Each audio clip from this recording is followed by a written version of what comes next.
Bismillahirrahmanirrahim, salatu wassalamu ala rasulillah. Donc voilà, en prolongement de ce qu'a commencé Shawqi, je vais vous présenter une intervention intitulée Le vicariat comme paradigme civilisationnel, al-istikhlaf comme paradigme civilisationnel. Bien entendu, pour replacer le cadre du débat et de la discussion, je partirai des derniers points qu'a soulevé Shawqi. Dans la catégorisation qu'il a faite, il a parlé dans le 6e point de l'innovation. Et dans cette incapacité aujourd'hui chez la communauté, effectivement, de pouvoir prétendre à s'offrir, je dis même pas proposer des alternatives, s'offrir à elle-même d'abord des alternatives, et pouvoir prétendre effectivement à apporter une plus-value dans les sociétés. C'est pour ça que j'ai parlé de paradigme civilisationnel, parce qu'à la fin, on a envie de sortir effectivement d'une vision de l'islam comme étant une religion purement cultuelle. Et plutôt aller vers une vision d'un projet civilisationnel de l'islam, qui est là effectivement pour apporter des solutions dans tous les pans de la vie, dans tous les domaines de la vie. Et pour cela, effectivement, depuis le début de la semaine, on n'arrête pas de rappeler que le réductionnisme est un gros problème à tous les niveaux. On l'a vu au niveau de la aqida, au niveau de la méthodologie. Sur plein de plans, ce réductionnisme a fait beaucoup de mal. Donc, ça c'est le premier point. Le deuxième point, il a parlé d'une période très très importante, et c'est pour nous un modèle. L'enseignement prophétique a donné quand même 13 ans dans la formation des compagnons. Et je pense qu'on doit aussi s'inscrire dans ça. Hier, tu disais la période du constat, et en tout cas l'étape du constat est très très importante. Le prophète sallallahu alayhi wa sallam, en tout cas les compagnons disaient كان النبي صلى الله عليه وسلم كان الرسول صلى الله عليه وسلم يفرغنا ثم يملأنا. Et on peut appeler ça aujourd'hui on peut dire qu'il est cassé des paradigmes en fait. Il en reconstruisait d'autres. Et je pense que c'est ça aussi qu'il nous faut aujourd'hui, c'est-à-dire de revisiter cette conception, cette vision, et de sorte, pour rejoindre encore une fois Shawqi sur le 6e point, de pouvoir faire un ijtihad.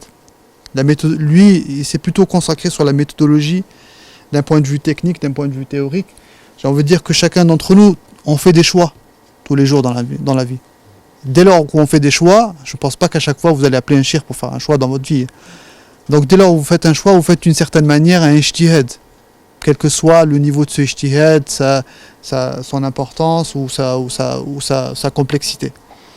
Mais comment, sur quelle base, sur quel ordre, ou à partir de quel ordre vous partez pour effectivement faire votre ijtihad, que ce soit sur vos choix d'études, que ce soit pour les gens qui sont praticiens, il y a certainement des inventeurs parmi nous, des gens qui sont professionnels, etc. Dans beaucoup de domaines, on a besoin effectivement de cette conception qui nous permet effectivement de faire des bons choix, parce qu'à la fin, il ne s'agit pas juste de produire, mais il s'agit de produire pour apporter du bien-être, pour que la chose qu'on produit soit utile, pour qu'elle soit effectivement en concordance avec cette conception qu'on est en train de montrer. Et donc moi, je vais repartir sur des choses qu'on a déjà vues en fait en semaine.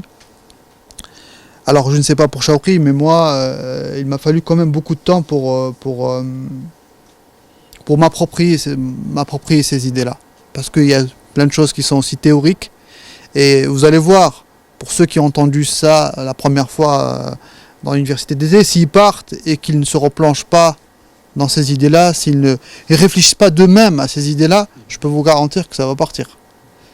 Donc il faut non seulement y réfléchir, il faut non seulement regratter, rentrer chez soi et noter un certain nombre de choses et commencer à penser à ça à partir de ses propres problématiques, etc. À un moment donné, on s'approprie l'idée et on peut même avoir des réflexions personnelles sur ça. Et c'est ça le but à la fin. À la fin, le but, c'est que le médecin, l'ingénieur, l'économiste, tous, à partir de cette conception, puissent effectivement se positionner sur un certain nombre de problématiques. Ça, c'est très très important. Donc sans trop tarder, on va y aller, Inch'Allah Ta'ala. La première des choses qui semble être banale, mais qui est très importante pour moi, c'est de de parler du sens de l'adoration. Qui, encore une fois, souvent, on n'avait qu'à discuter avec des anciens ou avec des... Peut-être pour la nouvelle génération, c'est plus évident. Mais en tout cas, pour un certain nombre de personnes, le sens de l'adoration est aussi quelque chose qui est réduit à une conception de religiosité dans le sens propre du terme, c'est-à-dire prière, etc. Alors, on va se poser un certain nombre de questions d'abord. Allah subhanahu wa ta'ala nous dit وَمَا خَلَقْتُ الْجِنَّ وَالْإِنسَ إِلَّا لِيَعْبُدُونَ. Et je n'ai créé les djinns et les humains que pour m'adorer.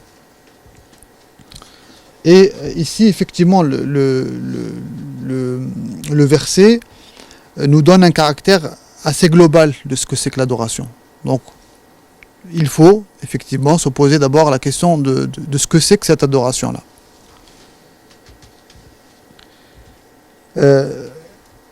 D'abord, on ne peut se poser cette question qu'en se posant une question au préalable. Est-ce que l'adoration d'abord est spécifique à l'homme et au djinn? Et d'ailleurs, je crois que Shawqi avait fait allusion à cette question-là, et je pense qu'il avait déjà donné des éléments de réponse. Mais on va prolonger, Inch'Allah, la réflexion autour de cela. Alors, vous avez vu le titre en haut, l'adoration, dénominateur commun des créatures. On a un certain nombre de versets dans le Coran Karim qui nous rappellent effectivement que l'adoration, en fait, elle n'est pas exclusive à l'homme. Elle n'est pas la caractéristique propre de l'homme, puisque effectivement tous les éléments de la nature, et d'ailleurs on s'est arrêté lors d'interventions précédentes, que tous les éléments de la nature, qu'ils soient inertes, qu'ils soient vivants, et tous les règnes de la terre, effectivement, chantent les louanges d'Allah subhanahu wa ta'ala. Et les versets sont nombreux à ce niveau-là. Ne vois-tu pas que tous les êtres vivants, dans les cieux et la terre, célèbrent la gloire du Seigneur, jusqu'aux oiseaux quand ils déploient leurs ailes. Chaque être a sa manière de le glorifier et de le bénir. Alors, dans le Coran Karim, c'est encore plus clair, puisqu'il dit « Kullun qad alima salatahu ». Et c'est quand même interpellant. Il utilise le terme « salat » ici pour les oiseaux. Dans un autre verset, il dit « Les 7 cieux et la terre, et ceux qui s'y trouvent célèbrent sa gloire. » Et il n'existe rien. Donc ça c'est très très clair aussi. Il n'existe rien qui ne célèbre sa gloire et ses louanges, mais vous ne comprenez pas leur façon de le glorifier. Désire-t-il une autre religion que celle de Dieu, alors qu'à lui se sont soumis de gré ou de force tous les êtres peuplant les cieux et la terre?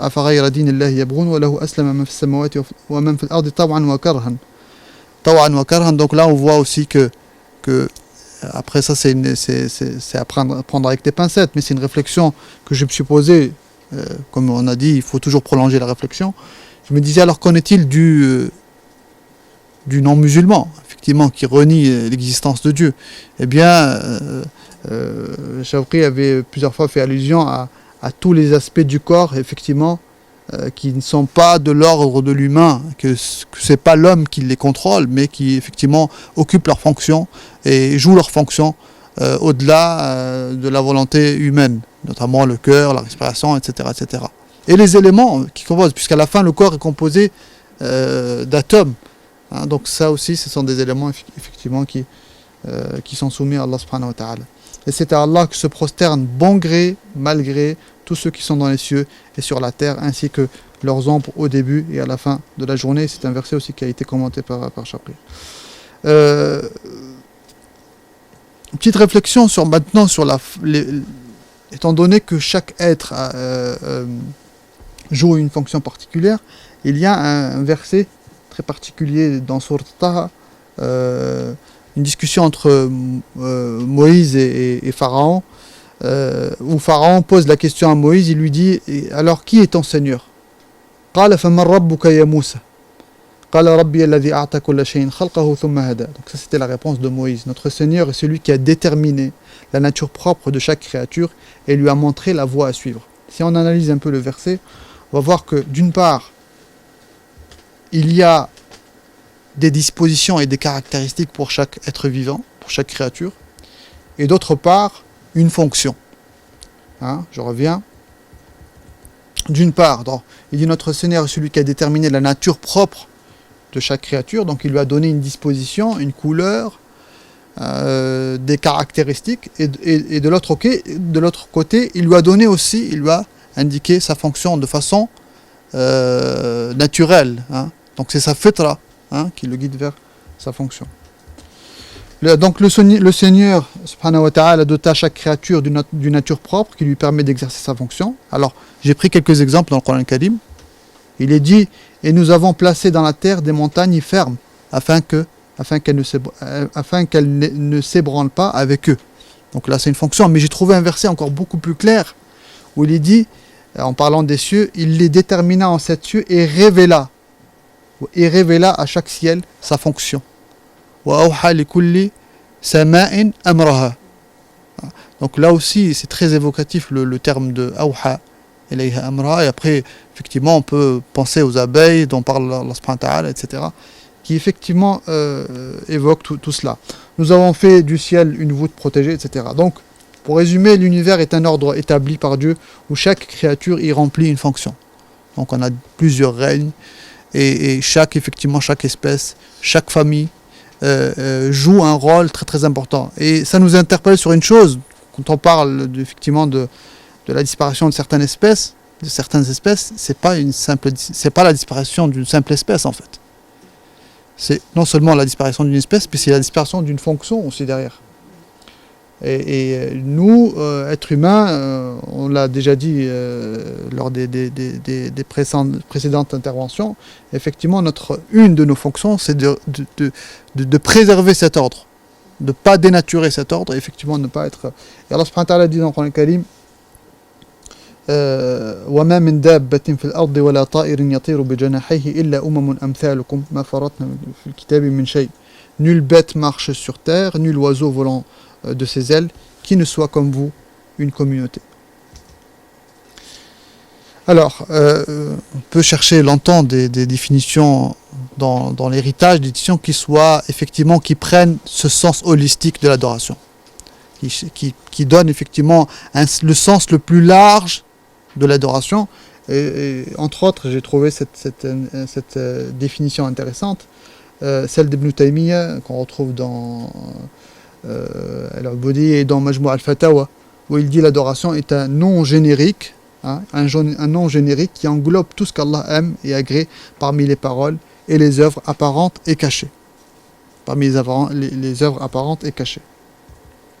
Cela, c'est-à-dire l'ensemble des actions que Dieu agrée, qu'elles soient actions des membres externes, de la langue, de la raison ou du cœur. Toutes les actions sont des actions, effectivement, toutes les actions qui peuvent surgir de l'homme, quelle que soit la nature de cette action-là, eh bien, elle peut être, effectivement, une adoration divine. Et ça nous permet, d'une certaine manière, de casser un certain nombre de dichotomies, notamment le temporel et le spirituel, qui est aujourd'hui clairement remis en question. Et de toute manière, l'intervention d'hier aussi a montré que la séparation du temporel et du spirituel, en fait, a commencé depuis très longtemps. C'est pas aujourd'hui, c'est pas une nouveauté. C'est quelque chose, dès lors où on circonscrit l'adoration dans un certain nombre d'actes, et que derrière, et que d'autres actes, effectivement, ne sont plus régis par cette conception-là, effectivement, on commence à faire du temporel, du spirituel. Sauf que là, ça s'est encore plus accentué, puisque ce que disait tout à l'heure Shawqi est très très important, que malgré tout, par rapport aux propos de Al-Fadl ibn Ashur, comme c'était quand même une gouvernance musulmane, aujourd'hui, effectivement, il y a des gouverneurs, mais la gouvernance est autre. C'est un système qui gouverne, en fait. Donc, à partir de là, cette fragmentation ou cette dissociation entre le temporel et le spirituel, elle est beaucoup plus grande. Et le temporel tend à encore plus se réduire de plus en plus. Ou plutôt le contraire, le spirituel tend à de plus en plus se réduire. Après, il y a le corporel et le spirituel aussi, qui pose problème.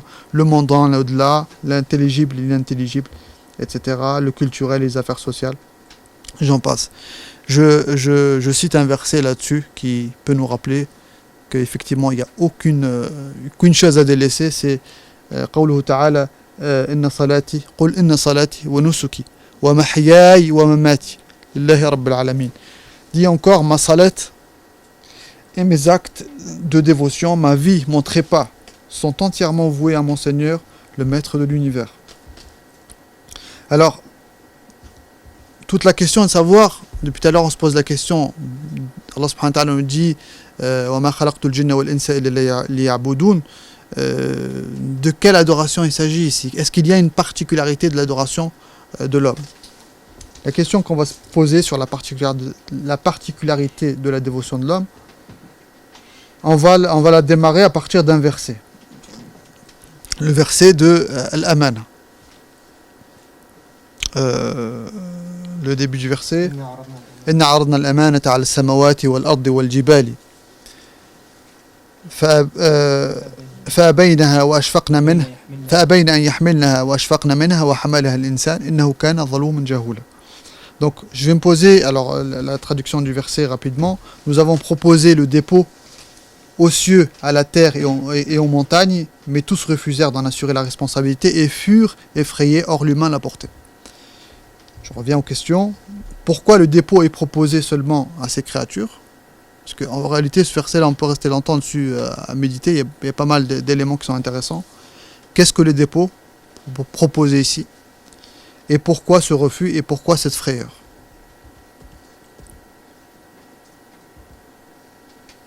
Donc nous avons proposé le dépôt aux cieux, à la terre. Donc il y a une autre question aussi qui peut se poser à partir de ce verset. Est-ce que la terre et les montagnes ont le droit de refuser quelque chose à Dieu? Tout simplement, là c'est une proposition. Donc l'ard. Donc il est possible de refuser une proposition. Et effectivement ici on a la terre et les montagnes, effectivement, et les cieux qui refusent, et c'est tout à fait possible. La deuxième question qu'on s'est posée, d'abord, l'Aman, on a beaucoup d'avis sur l'Aman. Je crois que Tahir ibn Ashur les a référencés, il a mis jusqu'à 14 avis sur la question. Donc moi j'étais super surpris quand j'ai vu qu'il y avait 14 avis sur quelque chose qui semble être quelque chose d'important, le dépôt. Et comment on ne peut pas se mettre d'accord sur quelque chose qui semble être de l'ordre de l'existentiel, puisque ça se passe dans l'au-delà. Moi j'aimerais bien savoir quel est ce dépôt que moi et l'humanité on a pris, ou que Adam a lui pris, parce que là aussi c'est une divergence. Est-ce que c'est Adam qui a pris ce dépôt-là, ou est-ce que c'est l'ensemble de l'humanité? En tout cas, l'Aman, qui signifie littéralement le dépôt, fait l'objet de près de 20 interprétations chez les exégètes, telles que la prière, l'adoration, les organes, la mention de la ilaha illallah Muhammadan Rasulullah, l'obéissance, les obligations, les interdictions, la raison, la responsabilité, ou aussi la lieutenance de Dieu sur terre, ce qu'on appelle la vice-gérance. Donc ça c'est la première question. Après on verra quel est l'avis le plus probant. Pourquoi le dépôt est proposé seulement à ces créatures? Donc ça aussi c'est une question qui se pose. Est-ce que ce dépôt a été seulement présenté aux cieux, à la terre et aux montagnes, ou est-ce qu'il a été présenté à l'ensemble des créatures? Il semble, Allah alam, ça aussi c'est à prendre avec des pincettes, parce que là on est un peu dans la spéculation, mais il y a une déduction à faire. D'abord, vous voyez que la proposition, on dirait qu'elle n'a pas été faite aux hommes. Il ne dit pas aux hommes. C'est à la fin qu'on sait que c'est à la fin du verset qui nous est révélé que l'homme était présent en fait. Et le Baydawi il dit en fait que les créatures présentées ici, c'est tout simplement les créatures les plus grandes, les plus magnifiques. Et c'est juste un exemple. En réalité, l'univers effectivement était tout le monde était concerné, toutes les créatures étaient concernées, et notamment l'homme, et la fin de le verset le prouve. Pourquoi pourquoi le refus et pourquoi la frayeur? Ça, on va le savoir à la fin. Alors, moi, pour y arriver, en tout cas pour être sûr de ma réponse, je suis passé par ce qu'on appelle le sabr au taqsim, donc qu'on pourrait appeler raisonnement par l'absurde. Donc on va prendre l'ensemble des propositions faites par les mufassirin pour voir laquelle peut tenir la route. La première, peut-il être l'adoration? Effectivement non, puisqu'on a vu que toutes les créatures adorent Allah subhanahu wa ta'ala. Peut-il être la prière? La prière, c'est une partie de l'adoration. Donc cela n'est pas possible aussi, surtout que le Coran signale que les créatures prient. Est-ce que ça peut être la mention de la ilaha illallah Muhammadan Rasulullah? Ce n'est pas le cas aussi, puisque on sait que toute la création chante les louanges d'Allah subhanahu wa ta'ala et que toute la création unifie Allah subhanahu wa ta'ala. Est-ce que ça peut être l'obéissance à Dieu? Non plus, la création ne désobéit pas à Allah subhanahu wa ta'ala, au contraire. Elles sont déterminées par Allah subhanahu wa ta'ala et elles sont encore plus obéissantes que l'être humain. Est-ce que ça peut être l'obligation et l'interdiction? C'est la même chose. Donc là, obligation et interdiction, ils disent l'ahkam shar'iyya. C'est la même chose, ça ne peut pas tenir debout. Et est-ce que ça peut être la vigilance? Question. Comment? Non, justement, la vigilance, c'est une fonction. Donc c'est quelque chose que l'être humain va exercer. Et à partir de là, effectivement, les autres créatures n'ont pas refusé l'exercice d'une fonction. C'est autre chose qu'ils ont dû certainement refuser. Et il semble que c'est la dernière proposition, à savoir la responsabilité. Qu'on peut appeler autrement aussi d'ailleurs. Le libre arbitre. Mais alors ce sont deux concepts. On a vu quand j'avais fait l'intervention qu'on ne peut pas parler de responsabilité sans liberté. Okay. Donc ce sont deux concepts qui sont très très très proches, qui fonctionnent ensemble, complémentaires, qui fonctionnent ensemble. Donc on aurait pu dire le libre arbitre comme on aurait pu dire la responsabilité. Alors, le dépôt en fait c'est ce choix d'exercer sa fonction ou de ne pas l'exercer, à savoir le libre arbitre. Et c'est ce libre arbitre qui conduit en fait les créatures à cet état, enfin à cette crainte de sortir d'un état où elles sont déterminées à un état où elles sont indéterminées, et donc elles vont devoir rendre effectivement à la fin du compte des comptes le jour du jugement dernier. Je passe. Donc la frayeur, c'était pour ça, effectivement. Elles ne veulent pas rendre des comptes. Et j'ai trouvé un petit texte. Alors j'ai pas mis la référence. C'est le Hakim al-Tirmidhi qui rapporte d'après Ibn Abbas que le prophète a mentionné dans un hadith qudsi à ce sujet, où il dit: Dieu a dit à Adam, j'ai proposé le dépôt aux cieux, à la terre, et à la terre, elle ne put le supporter, es-tu prêt à le supporter et ce qu'il implique? Il dit: oh Dieu, qu'est-ce qu'implique ce dépôt? Dieu dit: si tu le supportes, tu seras récompensé, et si tu le négliges, tu seras châtié. Donc, la fin du hadith dit: il l'a donc supporté avec ce qu'il implique. Qu'est-ce qu'implique cette responsabilité? C'est le jugement en fait. De rendre des comptes le jour du jugement dernier. Concernant le statut de l'homme, je rappelle qu'on l'avait vu aussi que finalement l'homme n'est pas comme dans cette pyramide-là, en haut de la pyramide, en haut, qui a le meilleur statut, mais finalement il a un statut qui est interchangeable, qui change selon effectivement la mise en application ou pas de sa responsabilité. Donc il peut être en dessous comme il peut être en haut. Faire un petit tour sur le cadre conceptuel très rapidement. Pourquoi? Parce qu'il faut savoir qu'il y a des exégètes, il y a des ulama qui refusent cette idée d'istikhlaf et qui ont écrit même. On va voir, Habannak al-Maydani a écrit un petit manifeste pour effectivement répondre à cette question de la vigilance. On va le voir, on va répondre, on va contre-argumenter sur ça. Pourquoi je pense que c'est important? Parce que même nous, quand on va fonder une idée, il faut qu'on la fonde en partant des bases pour être sûr de ce qu'on est en train de faire. Donc je vais faire un petit tour linguistique et un petit tour des arguments, des contre-arguments en fait. En tout cas des gens qui ne sont pas d'accord, pour voir, parce que Tahir ibn Ashur nous dit en début du livre de Maqasid Sharia que contrairement à ce qu'on fait nous quand on cherche une vérité, c'est qu'on a un postulat et on fait tout pour lui trouver les arguments. Tahir ibn Ashur dit qu'il faut faire le contraire en fait. C'est-à-dire que tu as le postulat et tu lui cherches des contre-argumentaires.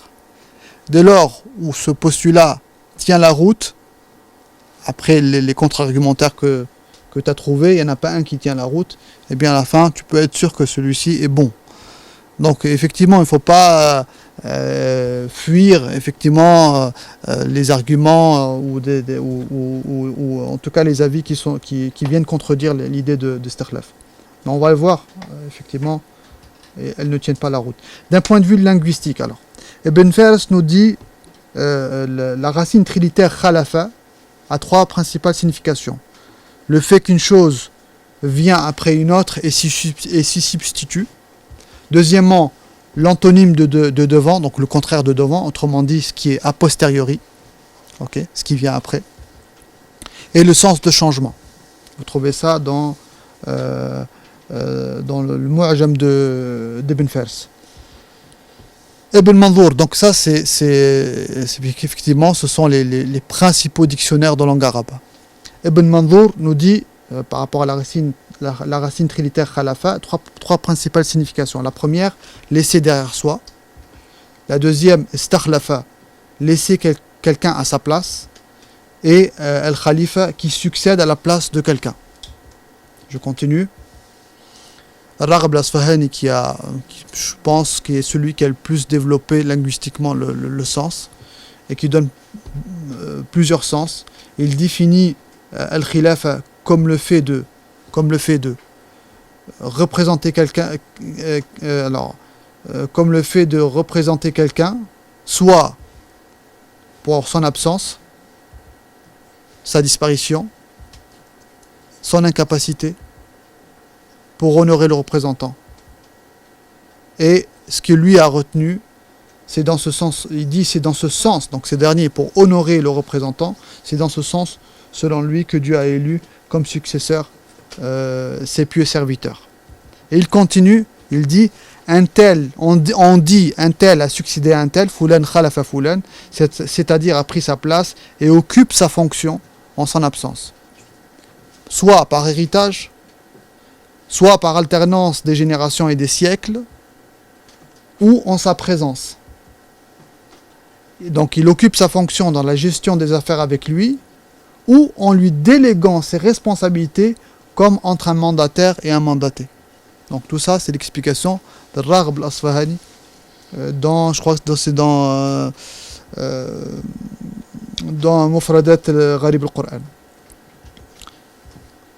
Et on termine avec le Fayrouz Abadi dans Lisan al-Arab qui dit, alors il donne une précision, je n'ai pas mis toute la définition, mais il donne une précision très importante. Il dit cela ne prive pas le mandataire d'un droit d'autorité sur le mandaté. Il peut révoquer son représentant comme bon lui semble. C'est pour cette raison que la vice-gérance n'est pas forcément tributaire de la mort du mandataire, parce que ça va être un des arguments qui vont être utilisés pour dire qu'il n'est pas possible qu'il existe un vice-gérant en la présence de Dieu, subhanahu wa ta'ala. Alors, on va partir du verset. Puis vint le jour où ton Seigneur dit aux anges, je vais instituer une fonction de vice-gérant sur terre. Il existe essentiellement deux interprétations à cette fonction. Ou on va dire trois, en réalité. Malgré les nombreuses occurrences susmentionnées, donc vous avez vu qu'il y a plusieurs définitions, celles qui vont être retenues par beaucoup de savants, c'est la qualité de successeur. Qu'est-ce que veut dire successeur ? C'est une créature qui se succède génération après génération. Beaucoup de ulama ont retenu cette définition, et pas la définition de représentant de Dieu sur terre ou de vicaire. C'est majorité ou minorité ? Il y en a pas mal. J'ai pas fait un inventaire exhaustif des avis, mais il y en a pas mal qui ont penché vers cela. Alors, les deux premiers avis sont quasiment les mêmes, à une nuance près. C'est pour cette raison que nous avons choisi de les traiter ensemble. Donc, premier avis, le khalife est un des attributs de l'homme en tant que communauté qui se succède sur terre des générations après génération. Le deuxième avis, celui d'Abdurrahman Habadnak al-Baydani, où il nous dit le vice-gérant le khalife ne désigne pas de vice-gérant. Et l'affirmation que l'homme est vicaire de Dieu est purement égarement et ignorance, car le lieutenant ne prend sa fonction qu'en l'absence ou la mort de son supérieur, de même que ses prérogatives s'achèvent avec le retour de ce dernier. C'est pour cette raison qu'il est incorrect de dire que Dieu a délégué quelqu'un. On va prendre le premier avis. Le khalife est un des attributs de l'homme en tant que communauté qui se succède sur terre génération après génération. L'argument utilisé par ces derniers, c'est un certain nombre de versets. Alors, par exemple, ces versets-là où il est dit « Et rappelez-vous quand il vous a fait de vous les successeurs au peuple de Noé. Hein? Khulafa'a min ba'di Nuh, par exemple. » Donc, là, clairement, le verset parle d'un peuple qui vient succéder à un autre. Dans un autre verset, il dit « Et rappelez-vous quand il vous a fait de vous les successeurs de Had. » Encore une fois, là, c'est un peuple qui vient succéder à un autre. Troisièmement, puis leurs succédèrent des générations qui délaissèrent la prière et suivirent leur passion. فَخَلَفَ مِن بَعْدِهِمْ قَوْمٌ إِلَى آخِرِهِ. Khalfun, donc une génération, hein, qui vient succéder à une autre génération, et donc à partir de là, ceux-là ont utilisé cet argument pour dire que le Khalif en fait est une génération qui se succède après génération. Deuxième argument, le sens linguistique donné précédemment par Ibn Fars. Alors voilà, vous avez vu qu'Ibn Fars, qu'est-ce qu'il a dit tout à l'heure? Il a dit, c'est-à-dire le fait qu'une chose vient après une autre et s'y substitue. Hein? Ou encore l'antonyme de devant, autrement dit ce qui est a posteriori. Donc ils se sont focalisés sur ce qu'a dit Ibn Fars. Donc ils n'ont pas regardé peut-être ce qu'a dit Ibn Manzour ou Raghb, mais ils ont sélectionné une définition linguistique en particulier qui vont effectivement l'élargir sur tous les versets. Donc voilà, je passe. Donc le contre-argumentaire, lorsqu'un terme coranique possède plusieurs occurrences, il est indispensable d'analyser chaque verset en prenant compte de l'ensemble des occurrences, ainsi que le contexte d'énonciation, ce qu'on appelle siyaq al-khitab, pour ne pas risquer de fausser le sens du verset. On ne prend pas un terme, on va chercher le sens, s'il y a plusieurs sens, j'en sélectionne un, et je vais l'élargir sur tous les versets sans avoir fait un travail au préalable. Souvent, alors, tu l'as dit, des fois, dans l'idée quand on a une idée en tête et qu'on veut évacuer le contre-argumentaire, on va choisir ça et on va le faire de cette manière-là. Simplement parce on est obligé d'une certaine manière, une école qui veut contredire une autre école, des moments on va passer par des procédés de ce type-là pour effectivement disqualifier l'avis de l'autre. Or, si on cherche la vérité, effectivement, il faut être juste et il faut être partial à ce niveau-là. Or, les tenants de cet avis vont expliquer avec cette même interprétation l'ensemble des versets. En d'autres termes, cette interprétation posera problème pour un certain nombre de versets, notamment le verset 30 de Sourate Al-Baqarah. Deuxième contre-argumentaire, les générations d'hommes se succèdent les unes aux autres et l'une se substitue aux autres. Donc déjà, siyaq al-khitab dans ce verset-là, ça ne correspond pas puisqu'on a un sens propre qui est la lieutenance et une règle dans le fondement du droit qui nous dit en matière de propos le principe et le sens propre. L'aslu fil kalam al-haqiqa. Encore un autre contre-argumentaire, c'est que si on prend ce verset-là et qu'on y médite un peu,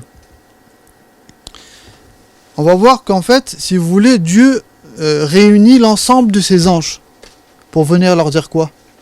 Il semble que c'est quelque chose de très très important, n'est-ce pas? Il semble que c'est quelque chose une information très très importante que le Dieu de l'univers va communiquer à ses anges.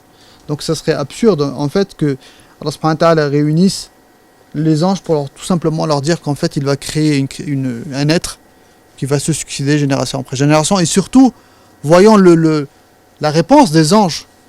Il semble que c'est pas le problème, c'est pas le fait que cette créature se succède l'une après l'autre, mais c'est quelque chose de beaucoup plus grand, comme l'a dit Shawqi. Il semble que Allah subhanahu wa ta'ala va donner une fonction très très importante à cet homme et qu'il va déléguer une partie de la gestion du monde à l'être humain. Et ça, c'est très visible dans le verset. Et les animaux se succèdent.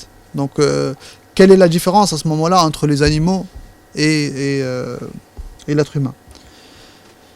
Ça, c'était le premier avis. On va voir ce que dit Abdurrahman Habanak al-Maydani. Donc, j'ai le texte ici. Il dit, alors, Khalifa ne désigne pas de vice-gérant, et l'affirmation que l'homme est vicaire de Dieu est pure égarement et ignorance, car le lieutenant ne prend sa fonction qu'en l'absence ou la mort de son supérieur, de même que ses prérogatives s'achèvent avec le retour de ce dernier. C'est pour cette raison qu'il est incorrect de dire que Dieu délègue quelqu'un. Donc, la première, la phrase que vous avez en bleu, le lieutenant ne prend sa fonction qu'en l'absence ou la mort de son supérieur, pour le dire autrement, l'estikhlaf dans le sens lieutenance implique pour lui l'absence ou la mort du supérieur. La deuxième phrase, ses prérogatives s'achèvent avec le retour de ce dernier, veut dire ne peut se réunir à la fois les prérogatives du lieutenant et de son supérieur. C'est ça que veut dire. Et la conclusion, c'est que le terme khalifa doit donc être interprété comme successeur et non comme lieutenant de Dieu. Le deuxième argument de Habanak al-Maydani, c'est que Allah subhanahu wa ta'ala, parmi ses attributs, c'est Al-Mudabbar, celui qui régit la création et il maintient l'ordre. Cet attribut exclut l'idée d'une lieutenance de l'homme sur terre. Alors, contre-argumentaire. Al-Istirlaf dans le sens lieutenance implique l'absence ou la mort du supérieur. On a vu que les linguistes arabes ne considèrent pas cette implication nécessaire. On a vu que certains le considéraient comme tel, mais que d'autres, comme Raghab, ne considéraient pas ça comme quelque chose de général. Et il dit d'ailleurs, Raghab, que cela peut être pour le cas d'honorer effectivement le représentant. Selon Fayrouz Abadi, cela ne prive pas le mandataire d'un droit d'autorité sur le mandaté et il peut révoquer son représentant comme bon lui semble. C'est pour cette raison que la vice-gérance n'est pas forcément tributaire de la mort de mandataire. Donc on a d'autres linguistes qui viennent nous dire le contraire. Donc on n'est pas obligé de prendre ce que nous dit Habanak al-Maydani dans ce sens-là, puisqu'on a encore en plus, nous, des arguments qui vont dans ce sens-là. Autre chose, ne peut se réunir à la fois les prérogatives du lieutenant et de son supérieur. Là, on est toujours d'un point de vue linguistique. On dit que les linguistes arabes ne considèrent pas cette implication, encore une fois, nécessaire. Et que, selon Raghab al-Asfahani, un tel succède à un tel, Fulan yakhlufu Fulan, c'est-à-dire a pris sa place et occupe sa fonction en son absence ou en sa présence. Il occupe sa fonction dans la gestion des affaires avec lui, ou en lui déléguant ses responsabilités comme entre un mandataire et un mandaté. Troisième argument, la question du Mudabbar, qui est un des attributs divins. Les exégètes, en fait, quand on analyse pourquoi la cause du refus, c'est qu'ils préfèrent une lecture transcendante qui en réalité émane de leur malaise avec cette notion qui insinue la suppléance à Dieu. Leur envie, effectivement, de considérer que, effectivement, de protéger cet attribut divin, alors qu'en fait, notre définition ne remet en rien cet attribut divin, on va le voir. Eh bien, ils ont décidé de dire effectivement qu'il n'y a pas de lieutenant, qu'il n'y a pas de vice-gérant. Mais lorsqu'on observe l'Istirlaf, il est en parfaite adéquation avec les habitudes du législateur et les lois du monde que Dieu a établies. Si on regarde bien, on va voir qu'il n'y a aucune contradiction entre cette idée d'Istirlaf et l'attribut divin Al-Mudabbar. Parce que beaucoup de choses que fait Dieu sur terre renvoient à cette idée. Notamment, Dieu se suffit à lui-même et il se suffit à tout intermédiaire et à tout moyen. Pourtant, il a envoyé des messagers. Il n'a pas besoin d'un messager, subhanahu wa ta'ala. Et pourtant, il en a envoyé. Il a donné des fonctions à différentes créatures, comme nous avons vu, et notamment aux anges. Et pourtant, il n'en a pas besoin. Et il n'a pas supprimé l'initiative même des sujets de droit qui sont les croyants dans la compréhension et l'application de la législation. Simplement parce qu'on a aussi besoin d'une certaine manière de comprendre que Dieu aussi a utilisé un certain nombre de moyens, surtout pour nous, pas pour lui, effectivement. Donc, on en déduit qu'effectivement, cette notion de khalifa dans le Coran Karim ne veut pas dire créatures qui se succèdent l'une après l'autre, mais bien, c'est bien une fonction, c'est bien d'une fonction qu'il s'agit ici. Donc, la deuxième question qui va se poser, de quelle fonction, en tout cas, si on parle d'une fonction déléguée, quelle est la dimension de cette mission? Comment on peut délimiter effectivement cette mission? Donc il y a deux moyens pour identifier ce que Dieu a délégué à l'être humain. Premier moyen, là où ça va mal, c'est que cette dimension est déléguée à l'homme. Et on va voir que il y a trois dimensions, comme l'avait affirmé déjà Shawqi, qui concernent cette dimension-là. Donc toi, tu avais parlé de l'être humain dans son fort intérieur. J'avais fait opérer une légère modification sur ce point-là, en parlant plutôt d'une gestion de soi, en fait. Parce que je ne voyais pas forcément le besoin de souscrire ça à l'intérieur, en fait. Et je me suis dit que l'aspect aussi extérieur du corps fait partie aussi des éléments délégués à l'homme. Et surtout qu'aujourd'hui, après ce qu'on a dit hier par rapport au transhumanisme, et qu'il y a une idée effectivement de transformer l'enveloppe charnelle de l'homme, eh bien, celle-ci est aussi de la responsabilité de l'homme. Et que si l'homme aussi négligeait son corps, comme aspect extérieur de l'homme, pas seulement intérieur, eh bien, celle-ci aussi va le mener vers des dérives. C'est ce que je dis. Je n'ai pas dit que c'est la gestion de l'intérieur, pas de l'extérieur. Parce que la gestion de l'extérieur passe par l'intérieur, en tous les cas. Oui, alors pourquoi le spécialiser alors? Justement, parce que si tu vas, on peut y revenir dans les questions-réponses, mais si tu vas te gérer extérieurement, forcément, cet équilibre doit être géré de l'intérieur. On peut dire tout simplement de soi alors à ce moment-là. Puisque c'est un tout, parce qu'on a dit qu'il fallait... Alors, on en discutera, Mais tout à il s'agit l'heure. pas de ça. Ou en tout cas, peut-être que j'étais mal compris. En tout cas, moi je voyais la chose comme une responsabilité, responsabilité individuelle, donc de l'homme vis-à-vis de lui-même, quelle que soit la composante. Que ce soit au niveau intellectuel, que ce soit au niveau spirituel, que ce soit au niveau de son corps, etc. Tout ça est délégué. C'est-à-dire que si l'homme se laisse aller au niveau de son corps, eh bien, il ne faut pas qu'il attende que les choses aillent bien. Mais tout partira de l'intérieur. Mais tout partira de l'intérieur, effectivement. C'est ce que je dis, c'est-à-dire que si à un moment donné tu te délaisses physiquement, c'est à l'intérieur, c'est pas à l'extérieur. C'est-à-dire que c'est à l'intérieur, il y a un penchant, une de tes aspirations qui a pris le dessus sur une autre. Ton aspiration à t'occuper de toi-même a été étouffée Pourtant, par une autre aspiration. d'accord, oui. Donc c'est à l'intérieur que la gestion se fait. Je suis d'accord avec toi, parce que moi quand je le préparais, je pensais à ce que tu disais. Hein. Mais je m'étais dit, pourtant il y a des gens qui sont mystiques et qui ont un gros travail sur eux-mêmes intérieurement. Et pourtant, au niveau de la conception, ils ont compris que le corporel a moins d'importance, comme on l'a vu dans les... J'ai évoqué ce cas précisément avec le cas d'Abu Darda, Ouais. où il était tellement dans la démarche d'adorer Dieu, c'est une aspiration intérieure vers Dieu, qui a pris le dessus sur une aspiration de s'occuper de soi. Et la gestion, elle se fait que de l'intérieur. Donc c'est-à-dire qu'ici, il y a une aspiration, c'est de garder l'équilibre entre ces deux aspirations. Cet équilibre ne se garde que de l'intérieur. Donc c'est-à-dire que... C'est pour ça que je dis qu'il faut pas dire intérieur, il faut dire la gestion de soi. Parce que le fait de dire intérieur... Non, j'ai dit la gestion de ce monde intérieur. C'est-à-dire que si tu gères par l'intérieur ton monde qui est en toi, ouais. Forcément tu vas te gérer physiquement, voilà. spirituellement. Sauf que toi, tu établis une priorité. Tu sais, ça part de l'intérieur dans tous les cas. Et le frère, Non, il n'y a pas de priorité. Non, il n'y a pas de priorité. Non, c'est pas ça. Il n'y a pas de priorité.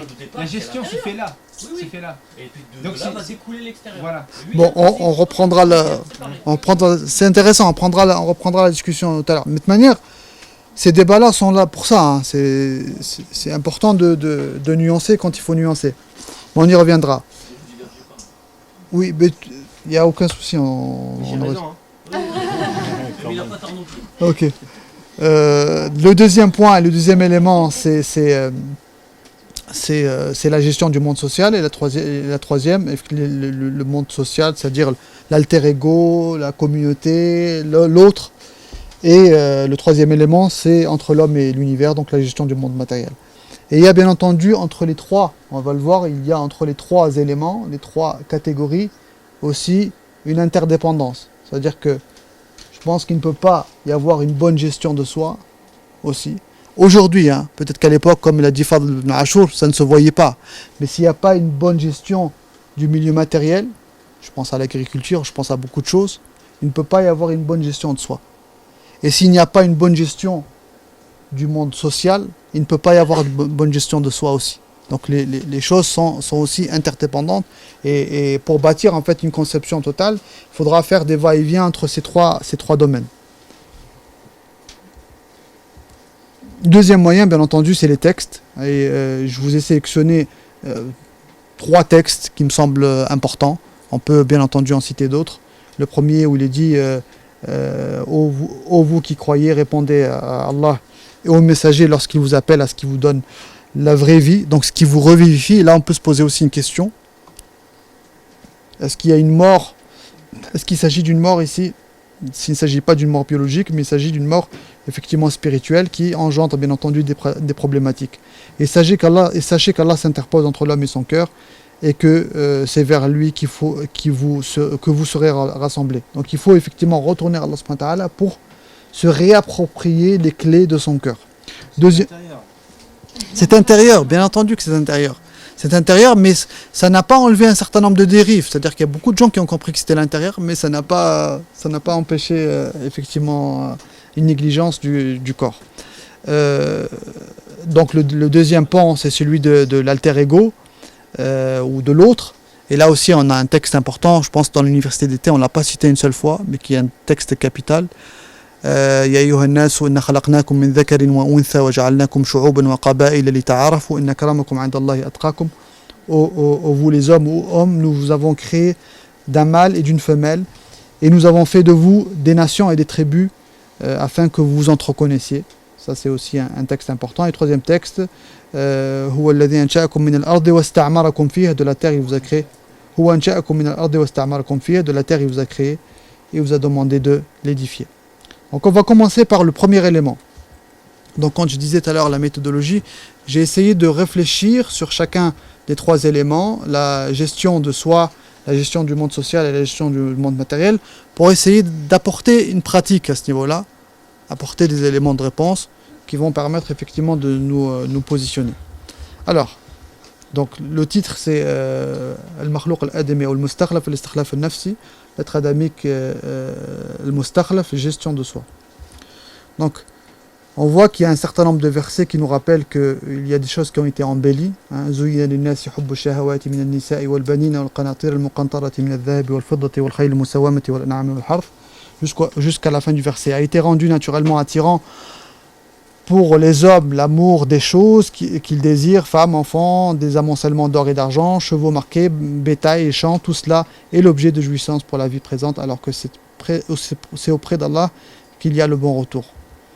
Il est dit aussi, ça c'est un verset qu'on a déjà abordé, et par là, mais celui qui l'a harmonieusement façonné et lui a alors inspiré son immoralité, de même que sa piété, a réussi certes celui qui l'a purifié et perdu celui qui l'a corrompu.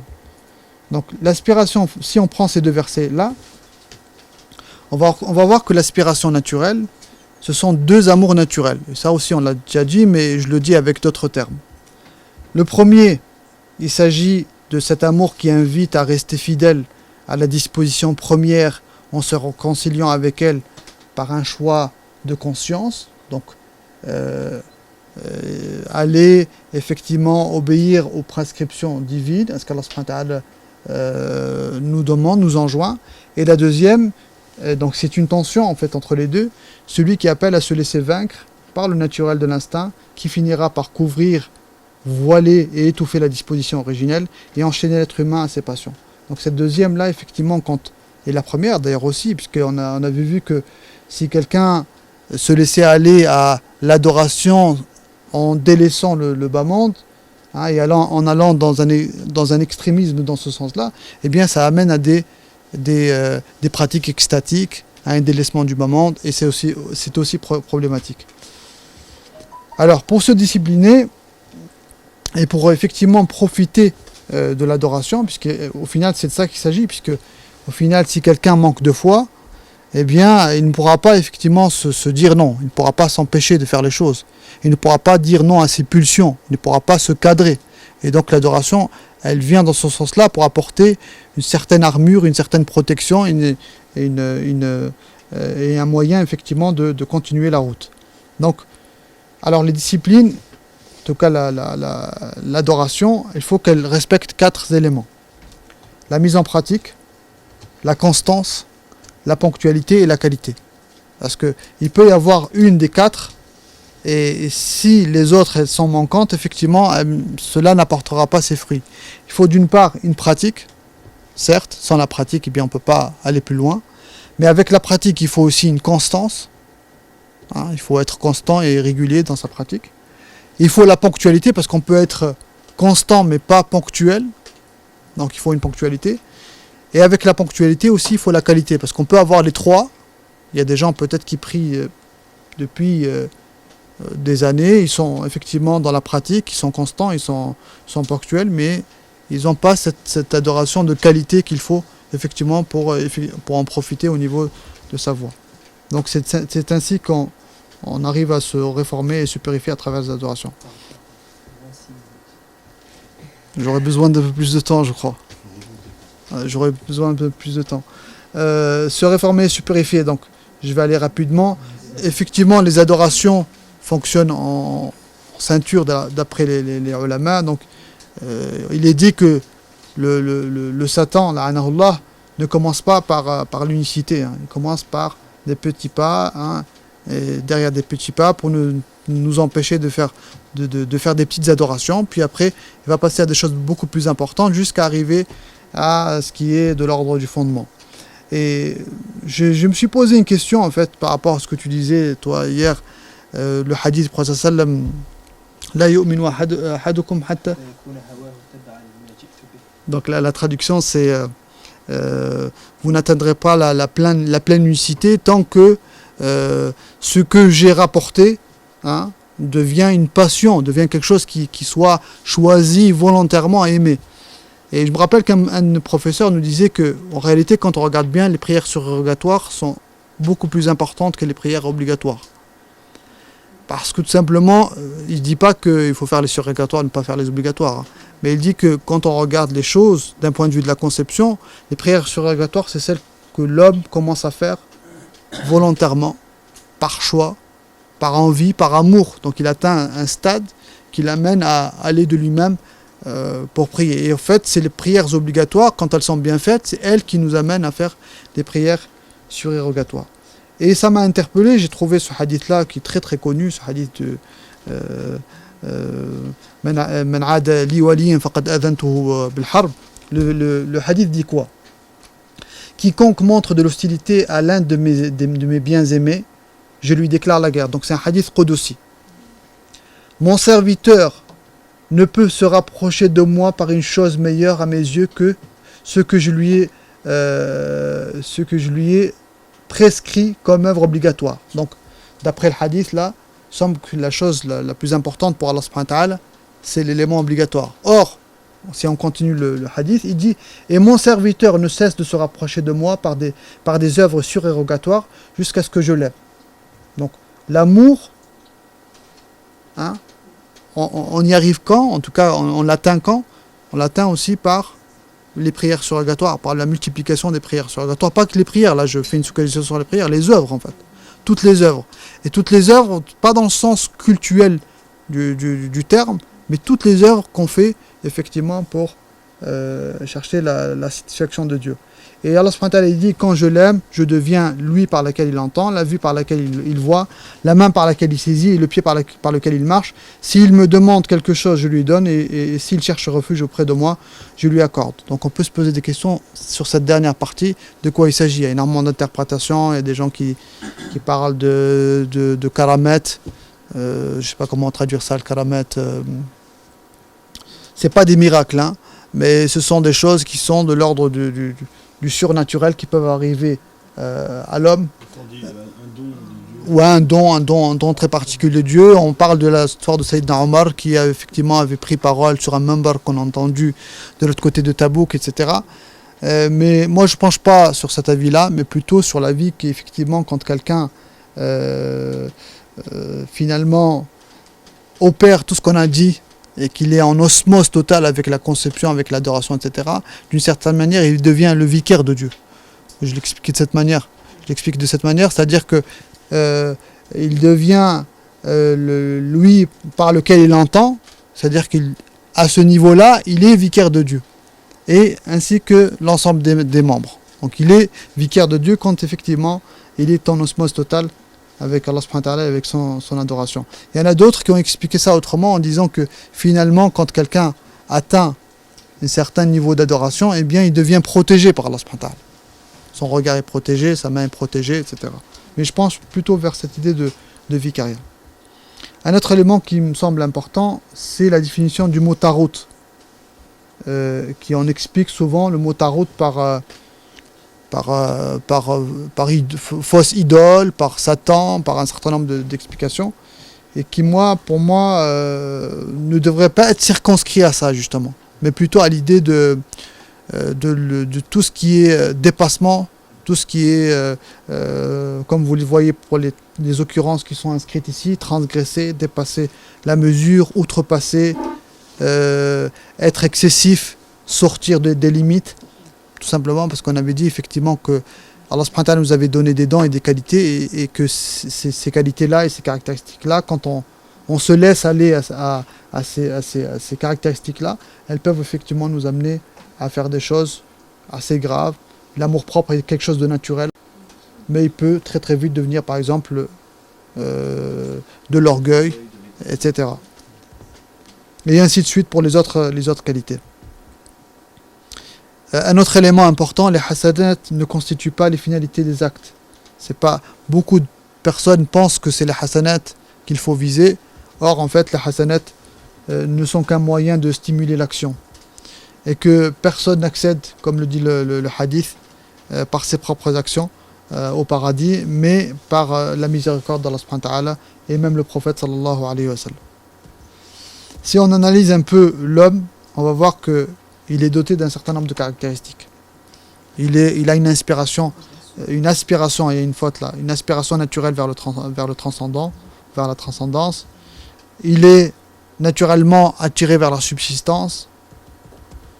Il désire de façon innée le savoir.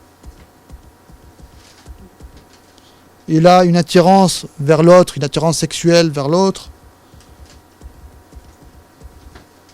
L'amour-propre que je viens de citer, son penchant pour les biens, il aime les biens, comme dans le verset qui vient d'être cité, il a une sociabilité naturelle, il a une inclinaison naturelle vers le pouvoir, et ainsi de suite. Donc, j'ai pas tout cité. Par exemple, même la question de la peur. L'homme peut avoir peur, mais cette peur-là est importante pour l'homme.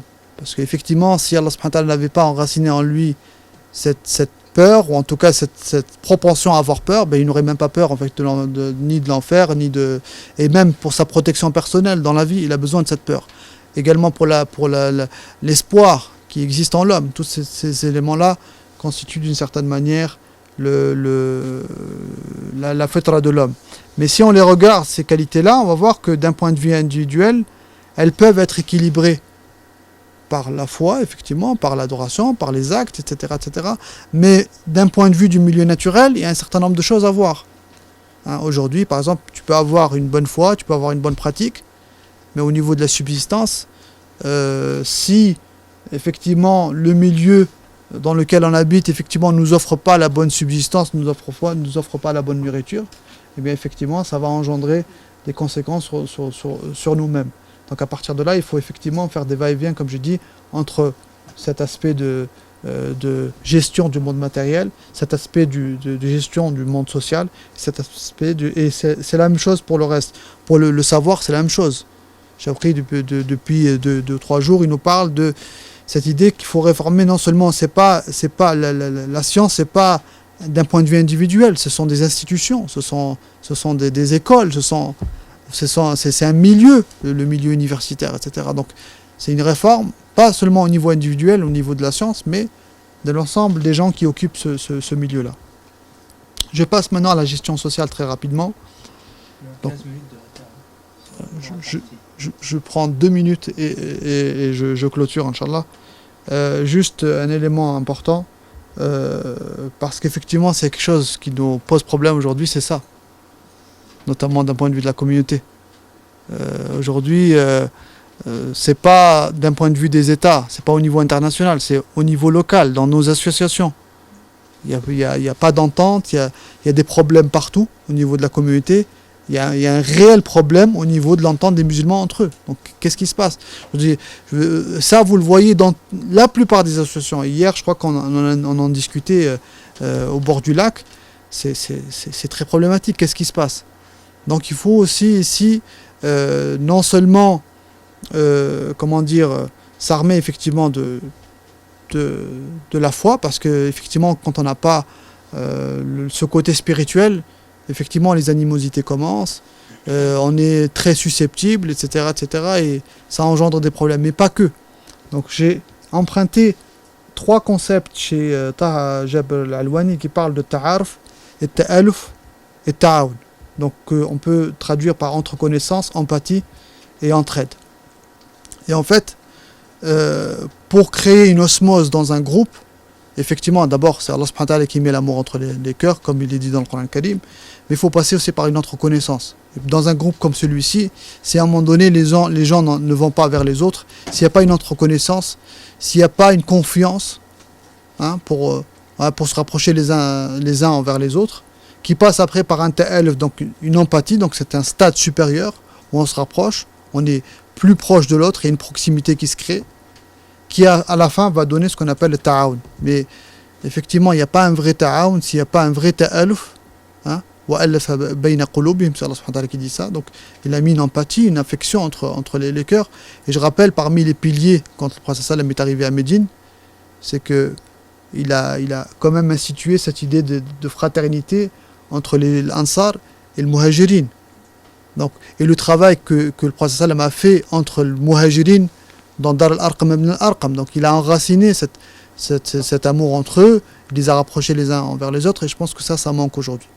Il faut effectivement, dans des groupes, se rapprocher les uns des autres et faire attention à cette fraternité, pas cette fausse fraternité où on dit on est frère, mais il faut que ce soit surtout par les actes, par l'amour, par aussi le spirituel, parce que le spirituel aussi calme les égos. Donc c'est très important. Je m'arrêterai là, il y avait le troisième point, la gestion du monde matériel, mais le temps ne nous permet pas de continuer. Voilà.